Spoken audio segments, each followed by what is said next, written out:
Hi, everyone. My name is Josh. I'm an herbalist. I practice here at Flow. And I was thinking about dragon energy. As a sheep person, I guess I probably don't have any of that. So, but also, I don't know. I don't think I'm sheepish, but I'm not dragon. So, I thought about how to incorporate the magic and the medicine of plants in our little celebration today. And I thought about dragons, breathing smoke and breathing fire, and so incense, of course, right? So something I've actually never done before, so we're going to just see how this goes, is together we're going to craft an incense today and burn some for releasing our intent into the new year. I know that some folks are sensitive to smoke, so we're not going to burn a lot, so don't worry. I think that even if you're very sensitive, you should be fine. So,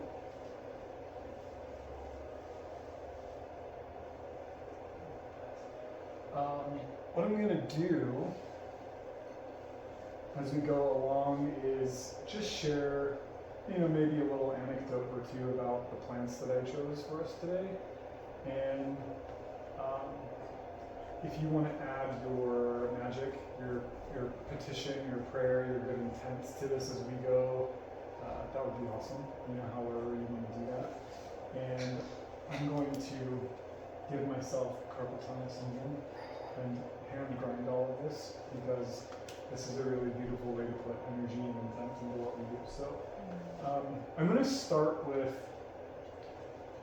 an herb or a plant material on which all of these other plants we work with today can ride, and that is dragon's blood resin, right? Because it's the dragon. So this is a really beautiful plant resin. It's a tree resin and incredibly fragrant. And I'm actually going to show you before I break this. It almost looks like a piece of glass. And if you've ever seen a pine tree cut and it starts to kind of ooze out, that's basically what this is. It gets very hard. Okay. And flies around like a dragon and doesn't smell that great until you put it on fire. So I am going to powder this real quick.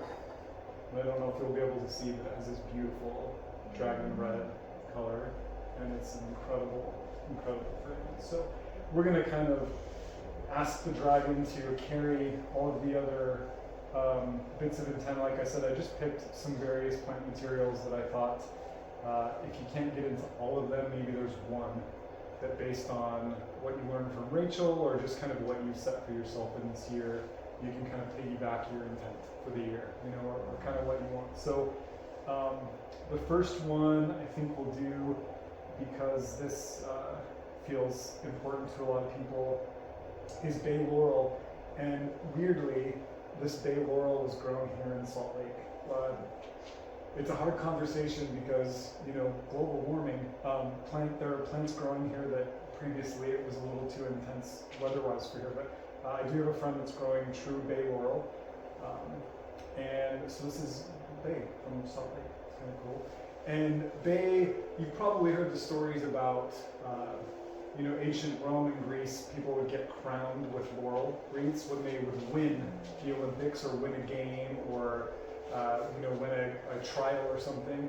So bay is really, folklorically, really an ally of victory, of success.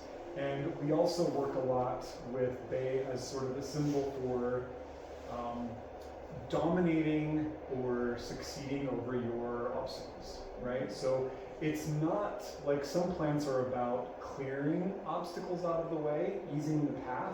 Bay is about like a little more martial energy. It's a little more dragon energy. It's like win them, but have victory. So with bay, we're going to add bay to our incense blend to bring everybody victory and success in whatever it is that you might be working on this year. By the end, this will be powder, I promise. Okay.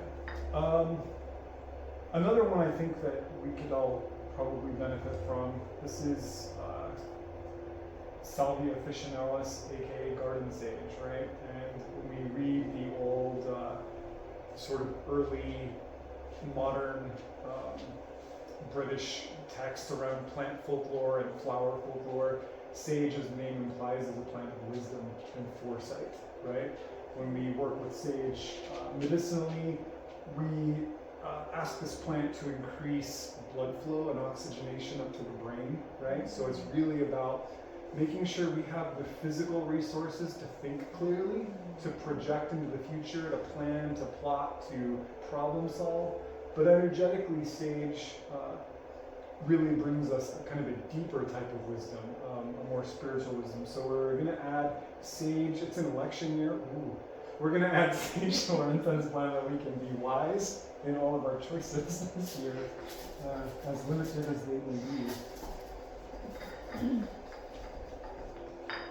Next up, this is some really beautiful dog rose, Rosa canina, and this is harvested just from the Upper Avenues area of Hopperton Park. If you know where that is, there's a big beautiful stand of wild dog rose up there. If you go up there in June and there's only flowers on half the trees, it's because I was there first getting these. And of course, rose, you know, we know rose, it's Valentine's Day, right? Rose is a symbol of love and all of that, but I like to remind people that the softness of rose, the way that rose relates to the heart and kind of opening the heart and vulnerability is really beautifully contrasted with the fact that roses have thorns, right? So rose is about how to be vulnerable and protected, how to be open and have boundaries, right? Simultaneously do both. And I think we get kind of stuck in these things of like, you can do one or the other. It's like Rose tells us I'm going to do both, right? So we're going to add rose to our New Year's incense, that our hearts will be open, but that our boundaries will be clear. Let's do that again, elections.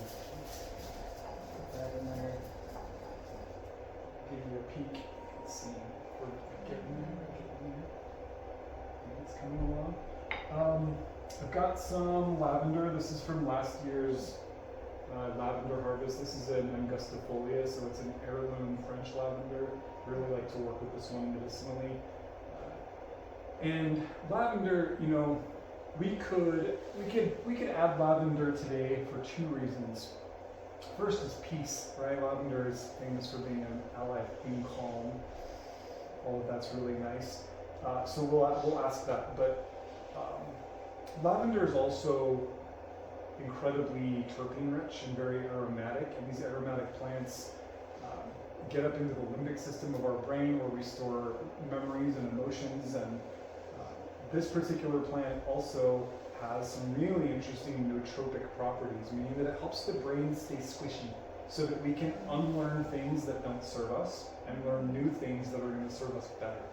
And so I'm always for all the peace of lavender, but I think this year that nootropic kind of adaptable energy of figuring out what we've been doing that's not working and being open to doing something different is the intent for lavender, for this incense.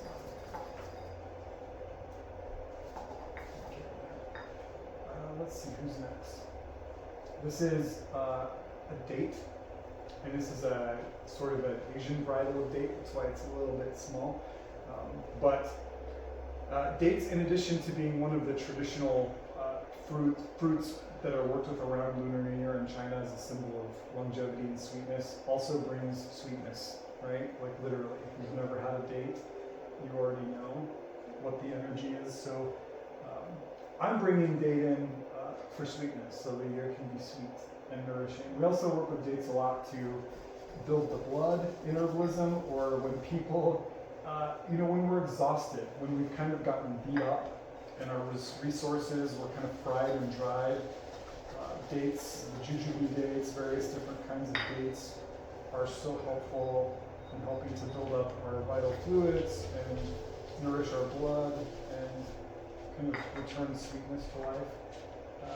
Who else? Oh, I've got some dried mandarin peel, which I actually made from mandarins from the grocery store for our incense class a while ago.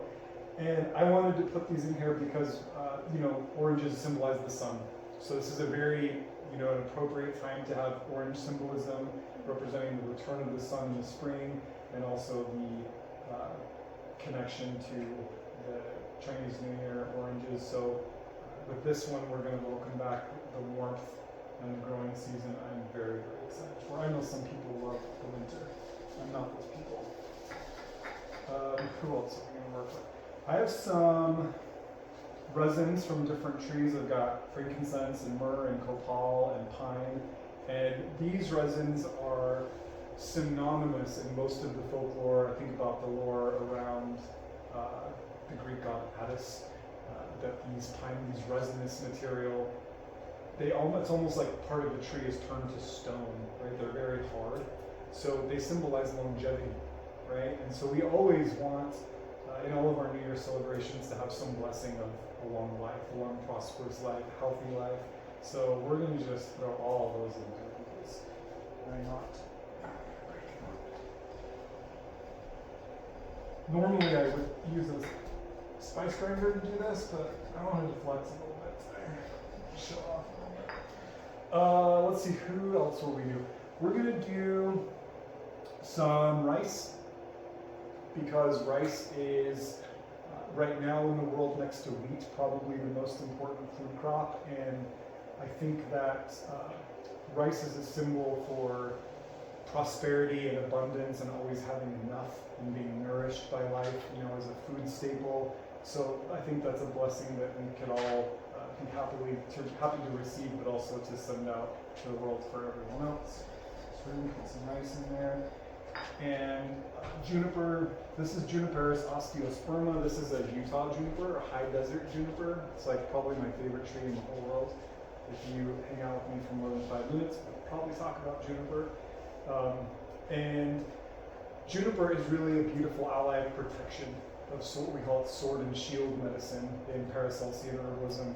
Paracelsus talked about juniper being one of the most protective of all plants. So we can throw some or invite some juniper into this blend for protection and being safe in the world.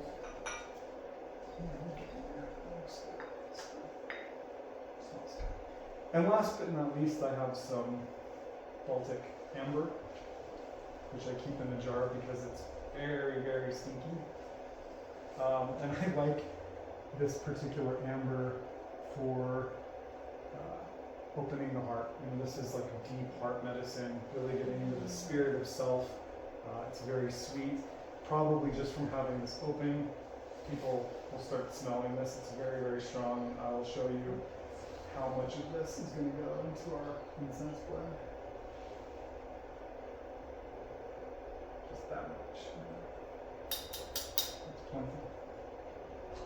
Famous for old perfumers would work with this amber so much. So we have our incense blend. Hopefully there was at least 1 or 2 bits of intent in there that we can align to and feel good about. And what we're going to do now is just take a minute. I've got some live coals here, and like I said, I'm not going to burn a lot. It's not going to get smoky in here. Just sort of put your own intent, petition, prayer, whatever you want into the rising smoke. The beauty of smoke is that it goes up and out in every direction. So you can send this to someone in particular. You can send it out with the understanding with the law of reciprocity that it will come back to you. Or you can just sit and kind of watch the smoke rise, and just let it drop you in and kind of hear how the plants respond to you. So we're going to hope that this coal holds up.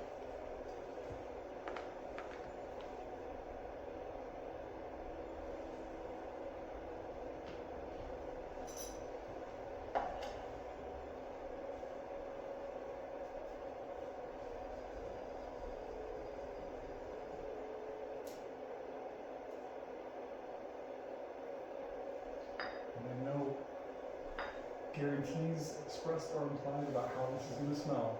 It might be awesome, it might not.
pretty good, not bad.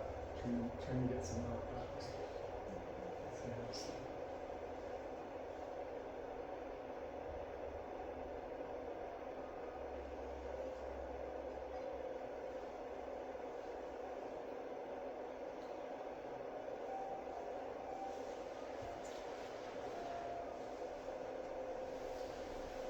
So we're going to let this kind of continue to smolder. It's going to wrap up pretty quick. Again, I didn't want it to get too smoky, just in case anybody's real sensitive. And we'll let this kind of fill the space as we transition over into our tea ceremony.